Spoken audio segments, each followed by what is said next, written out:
15 વર્ષથી પાલેજમાં જૂના અને જાણીતા computer, laptop, CCTV camera service, printer repairing તેમજ નવા અને જૂના કોમ્પ્યુટર લે વેચ કરનાર.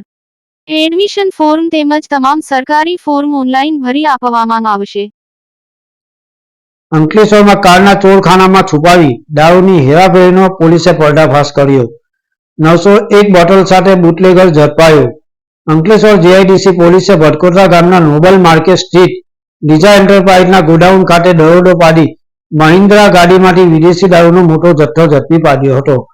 પોલીસ તપાસમાં ગાડીમાં દારૂ છુપાવવા માટે અલગ અલગ જગ્યાએ ખાસ ચોરખાના બનાવવા હોવાનું સામે આવ્યું છે.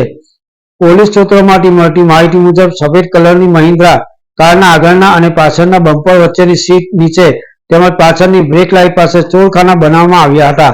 આ છુપી જગ્યાઓએ સ્ક્રૂ અને પાનાની મદદથી ખોલવામાં આવતી હતી.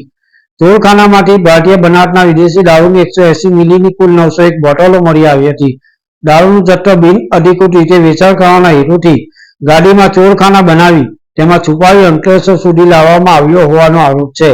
પોલીસની રેડ દરમિયાન કારમાંથી દારૂનો જથ્થો બહાર કાઢતા ભટકોટરાનો મોહમ્મદ કૈફ એજાજ અહમદ સૈયદ રંગિયાત ઝડપાયો હતો.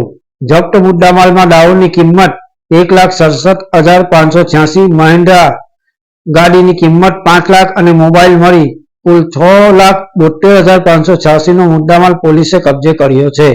પોલીસ તપાસમાં એજાજ અહમદ સૈયદ, રાહુલ અને ડ્રાઈવર અનવરભાઈ સિપાહીમાં પણ ગુનામાં સંડોવાયેલો હોવાનું સામે આવ્યું છે, જેઓને વોન્ટેડ જાહેર કરી ધરપકડના ચક્રો ગતિમાન કરાયા છે. પારેખ ટાઈમ્સ, ભરૂચ.